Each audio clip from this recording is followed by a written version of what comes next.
Hi, I'm Randy Appel, and I'm your Regents tutor. And in this lesson, you're going to learn everything you need to know about nuclear chemistry.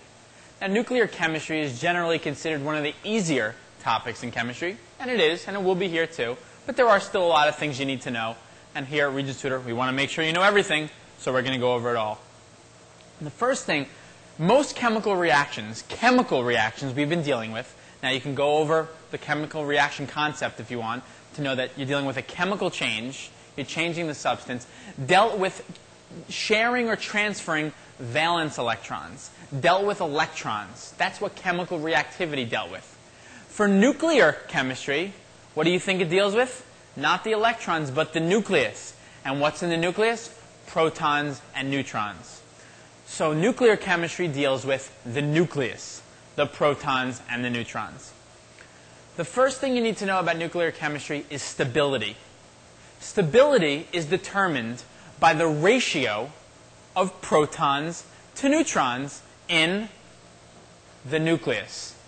So the whole deal is the nucleus determines the nuclear stability. That makes sense. It's the ratio of protons to neutrons. Unstable isotopes, so if they're unstable, now if you don't know what an isotope is, you can go to the concept on isotope. But unstable isotopes, because all these substances could have different masses that we're going to be dealing with in nuclear chemistry, so we call them isotopes. Unstable isotopes are radioactive. We call them radioactive. All radioactive substances are called radioisotopes. All radioisotopes decay to form a more stable nucleus or a more stable substance. That's the whole point of radioactivity, to decay to become more stable, so your ratio of protons to neutrons is better.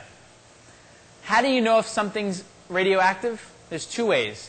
If it has higher than 83 atomic number, if the atomic number is above 83, we say it's radioactive, because at above 83, the ratio of protons to neutrons make it unstable. The other way we know if it's radioactive is if it's a radioisotope. We come over to table N.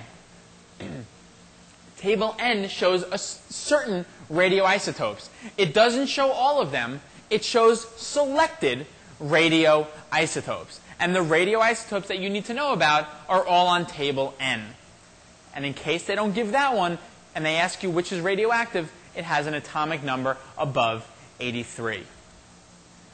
Now, there are different, when substances undergo radiation, or when substances undergo radioactive decay and decay to become more stable, they emit radioactivity. Radioactivity is a little dangerous. There are some benefits, and it's both beneficial and a problem, and we'll talk more about that later on in the lesson. But right now, you need to know that there are certain radioactive waste products that are sent out. And those particles are primarily found on table O. Table O shows the difference between an alpha particle, a beta particle, gamma radiation, and we're going to skip neutrons and protons because we'll talk about those, but positron. Those are the types of decay. So they're releasing, if it's an alpha particle, it's an alpha radiation. If it's beta emission. And if it's positron, it's positron emission. And again, if it's gamma emission.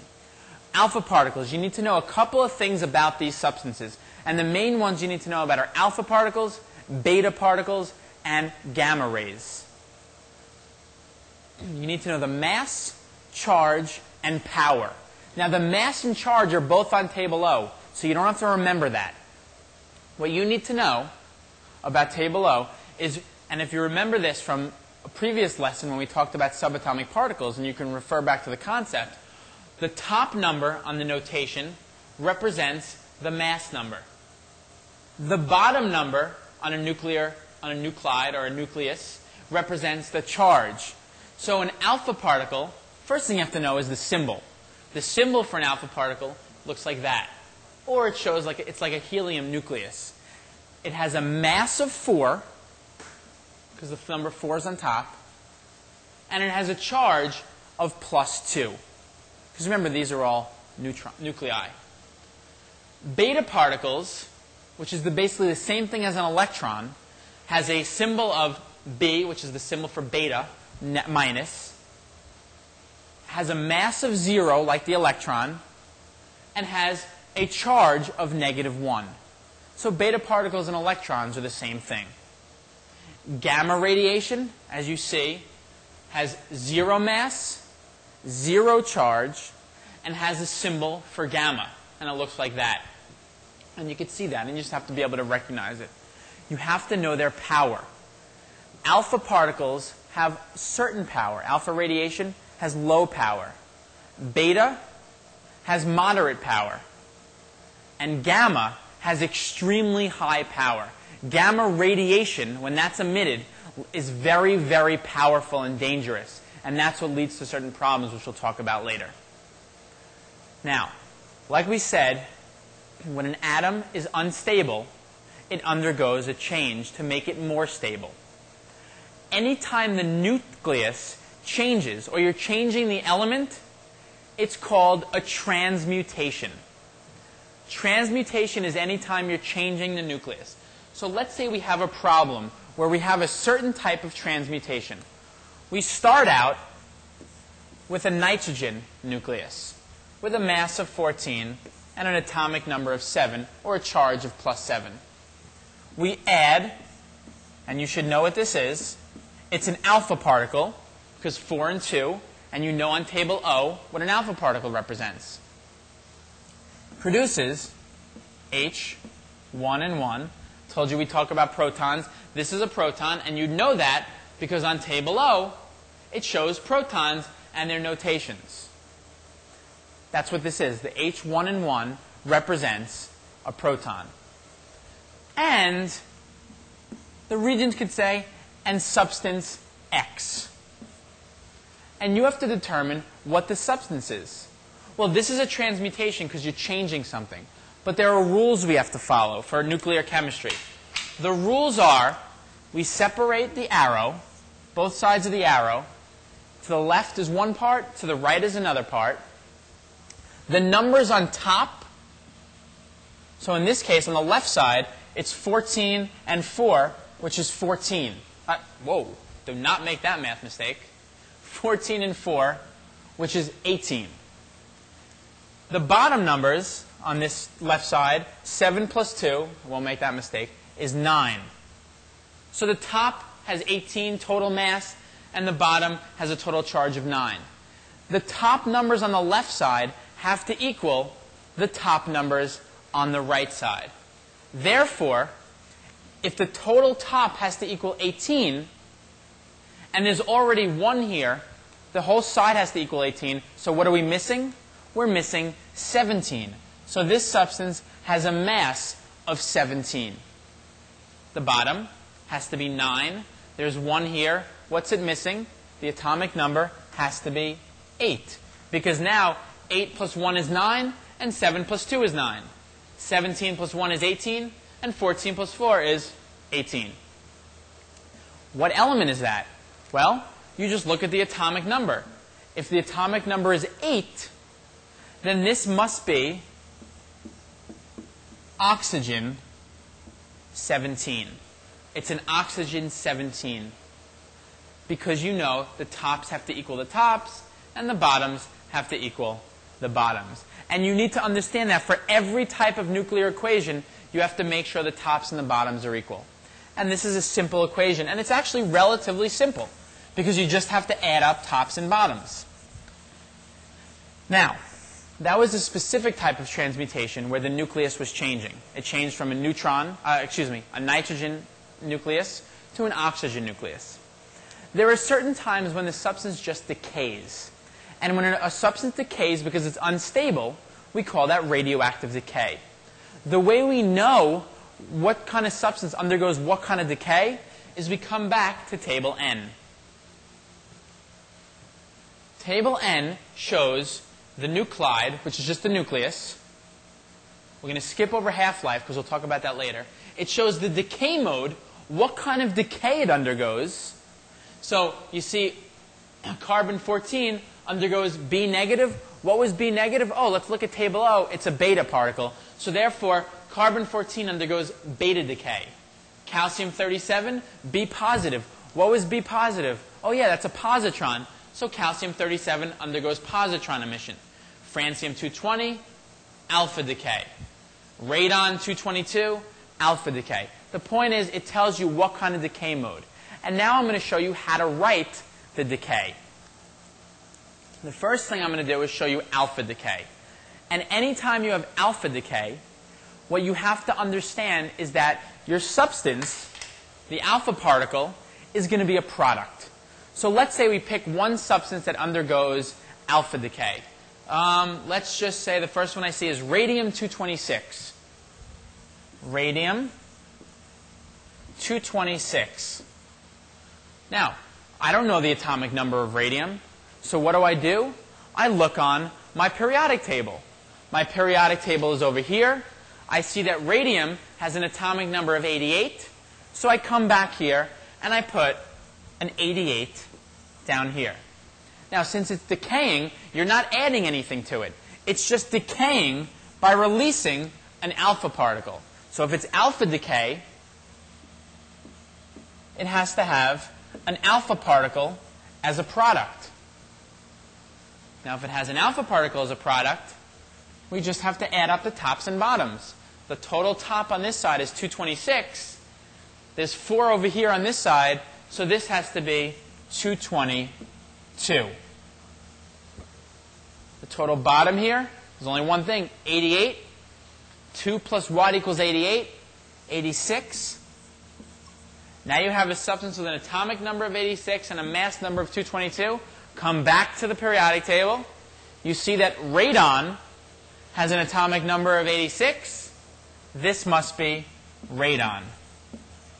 And that's the alpha decay of radium-226. Alpha decay.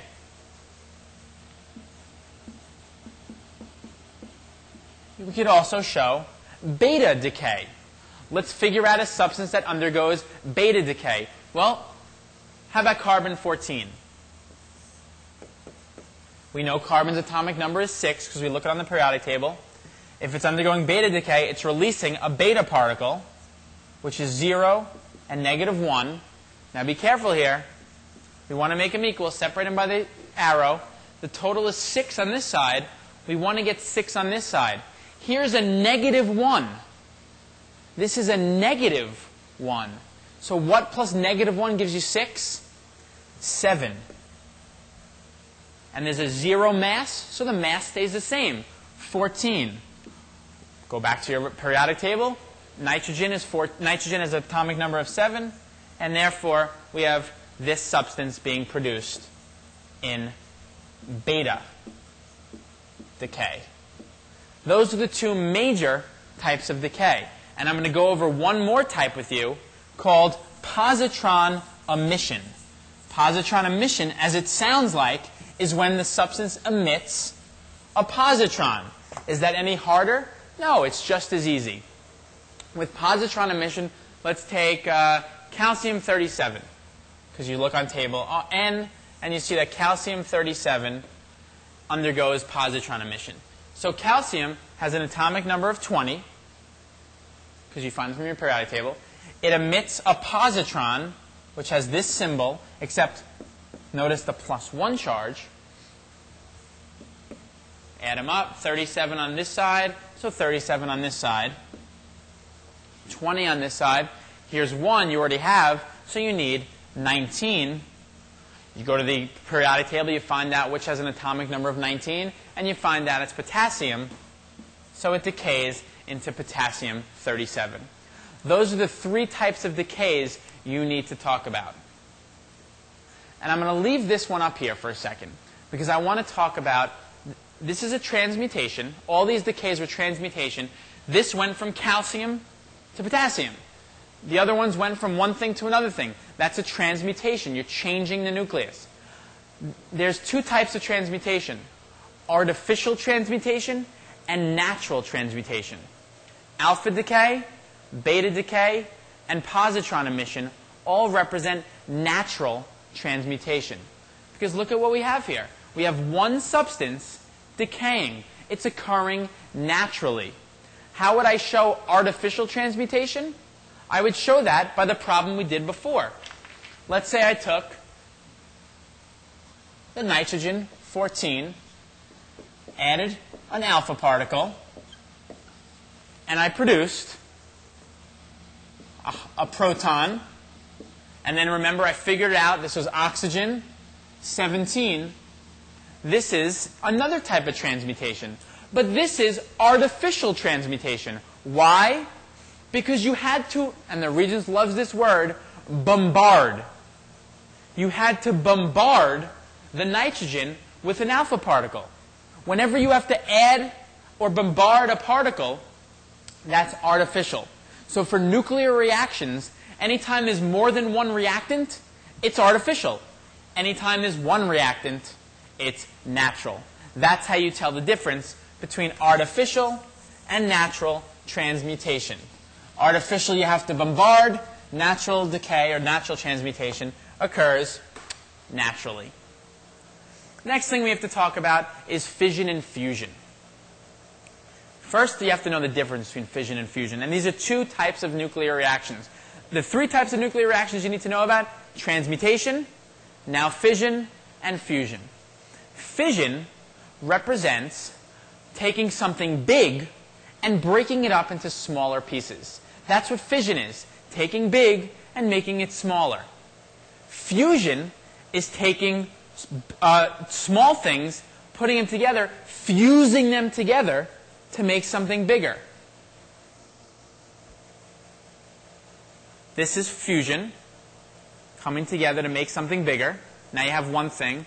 Fission, that was fusion. Fission would be pulling them apart to make them smaller.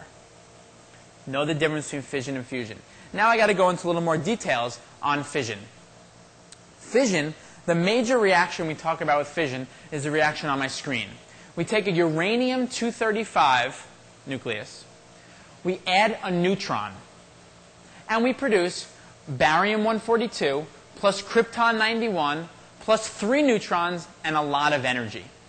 Now you see in this reaction you have a fission reaction. You're breaking up uranium into smaller things, specifically barium and krypton and some neutrons. But in order to start a fission reaction, you need to bombard, or you need to shoot a neutron at uranium. So what happens is the uranium-235 captures the neutron and splits apart. Notice what's happening, though. 3 more neutrons are there. If you had more uranium atoms, then those 3 more neutrons would be hitting 3 more uraniums. And then those 3 more uraniums would be breaking up into 9 more neutrons. And then nonstop, it's a chain reaction. So in fission, it's a chain reaction started by the first one, and it causes all this energy to be released. That's a fission reaction, and it's a chain reaction. Fusion is a little bit different. Fusion, is putting them together. And the major example of a fusion reaction is taking 2 hydrogen nuclei, H2, as you can see, and another hydrogen, fusing them together to produce helium, or an alpha particle, and a lot of energy. In all of these reactions, a lot of energy is produced. Now, why is it so hard to produce fusion reactions? It's very difficult. In fact, the only place that it really happens is at the sun. Because what you need to take 2 nuclei. Let's say these are 2 nuclei. These 2 nuclei are positive. How do you put 2 positives together? What's going to happen when you put positives together? It's going to be hard. You can't even do it. Fusion is very hard to occur because you're trying to fuse 2 positively charged substances together. The reason why you could do it at the sun is because there's extremely hot temperature and extremely high pressure that's forcing them together. And that produces a lot of energy. That produces the most energy. And one other thing about fission and fusion that you need to understand for the Regents, the reason why they produce so much energy is because a tiny, tiny, tiny, tiny amount of the mass is converted into a huge, huge, huge, huge amount of energy. So in fission and fusion, some of the mass is converted to energy. Because each little piece of mass converts to huge amounts of energy, there's a lot of energy produced in fission and fusion because the masses is converted to energy. And fusion produces a lot more than even fission.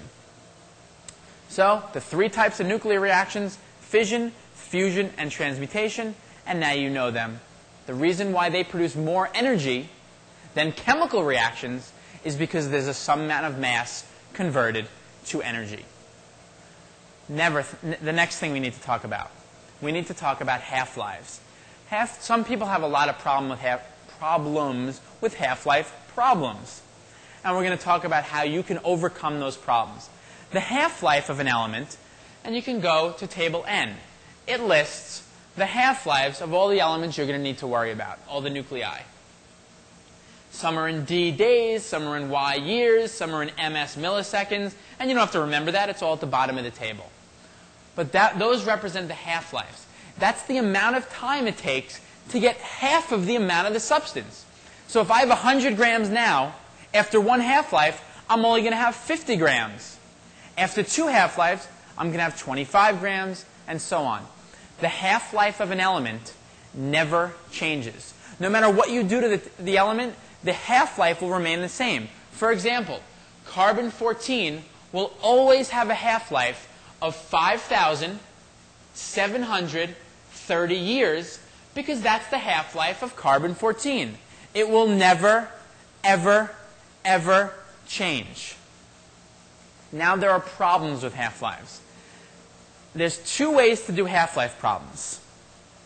There's the Regents-Souter method, and then there's the wrong way. Now I say that partly as a joke, but the reason I say that is because the wrong way is actually the way on your reference table. We at Regents-Souter find that this is very confusing, and kids tend to make a lot more mistakes using table T. So we're not even going to talk about it. You can ask me any question you want in the chat, but I'm going to show you the Regents-Souter method, which is using a chart. It actually takes a little more memorization. You actually have to know how to write the chart, but I promise you it will be much, much better. And the chart looks something like this. And the chart works every time. The chart has the grams, the time, the number of half-lives, and the fraction remaining. And I'm abbreviating just for time. That's the chart. And there are really important things to know about the chart, and you'll see what I mean in a second. The first thing is the time that you start is always 0. The number of half-lives in the beginning, before a substance undergoes a half-life, there's no half-lives that it went through. So it's 0. And the fraction remaining, it starts as whole, which is 1 over 1, which is a whole. If you remember these three things, you will never get a half-life problem wrong. Let's say they asked the problem on a half-life, and now you can see what I'm talking about. So you see in the slide window next to me, there's a problem that says, approximately how much of a 100-gram sample of carbon-60, of cobalt-60, remains after 21 years? So you're dealing with cobalt-60. First of all, you go to table N, you see that cobalt-60 has a half-life of 5.26 years. So they don't have to tell you the half-life of cobalt-60, but they have to tell you what it is. And it's cobalt-60, the half-life is 5.26 years. So cobalt-60, 5.26 years. Now, they said you have a 100-gram sample of cobalt-60. So that's what you start with. This is the beginning of the chart. If this is your first line, you'll never make a mistake. Now, what do they want you to get to? 21 years. So let's do the time. After one half-life, it's 5.26 years. You have half the amount remaining, which is 50. And what's the fraction remaining? 1/2. That's one half-life. After two half-lives, how much time went by? Approximately 10.5. It doesn't have to be exact. It's approximately 10.5. It's actually 10.52, but we'll leave it at 10.5. How many grams do you have left? Well, if you started at 50, you now have 25 because it's half of this. 25. And how much fraction remaining? Well, if you had 1/2, half of that is 1/4, and that's the fraction remaining. Another half-life, 3 half-lives, 10.5 plus 15.26 is about 15.76. How many grams remaining? 12.5. Fraction remaining? 1/8. 4 half-lives. How much time went by? Approximately 21 years. How much are remaining? Well, what's 12.5 divided by 2?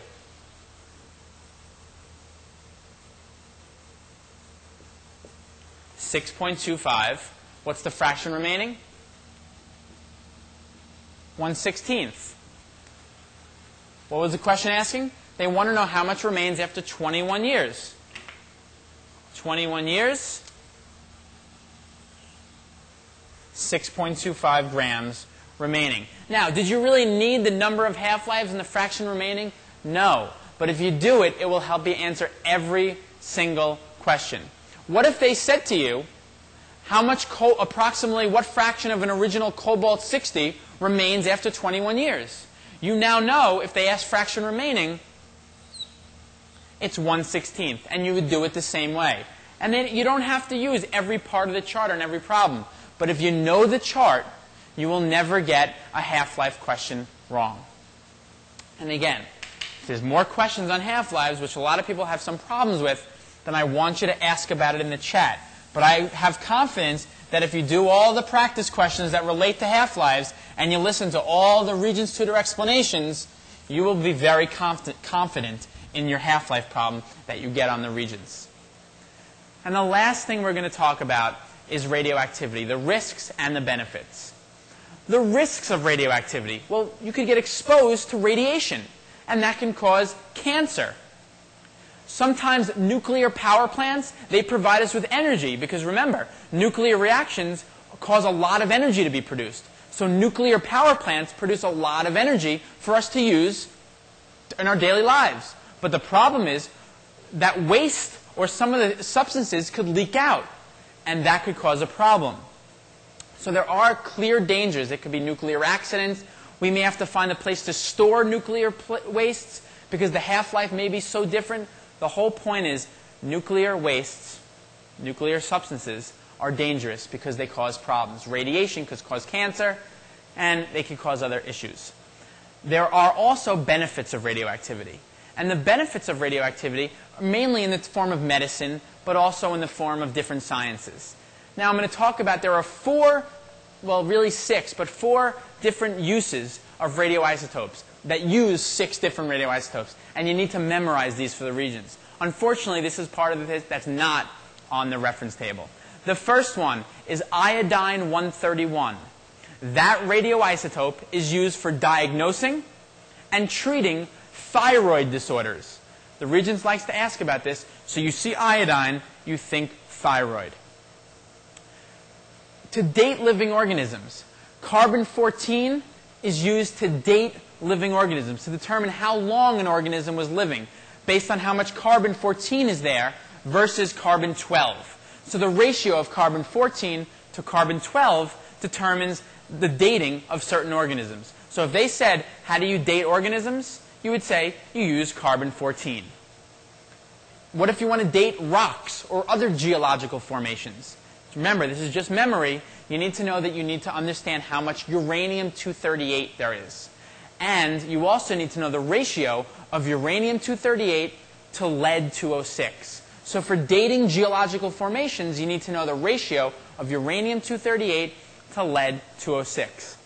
And the last use of radioisotopes is in treating cancer. Yeah, see, radioactivity could actually cause cancer, but it could also treat cancer because it lets out harmful gamma radiation that actually kills cancer cells. And the major radioisotope that treats cancer is cobalt-60. Cobalt-60 emits radiation that can kill cancer cells. So cobalt-60 is used for treating cancer. So iodine-131, thyroid. Carbon-14 to carbon-12 ratio, dating living organisms. Uranium-238 to lead-206, dating geological formations. Cobalt-60, treating cancer. And that's it. I hope you learned a lot about nuclear chemistry. I hope you learned everything we went over. It's not that hard of a unit, but there are some things that are a little complicated. So I hope you paid attention. I hope you go and do all the questions that relate to nuclear chemistry. And even if you get them right, any question you do, I want you to listen to the Regents Tutor video explanation. Go over your review sheet, come to the chats and ask questions. But other than that, you're all set. I hope you learned something.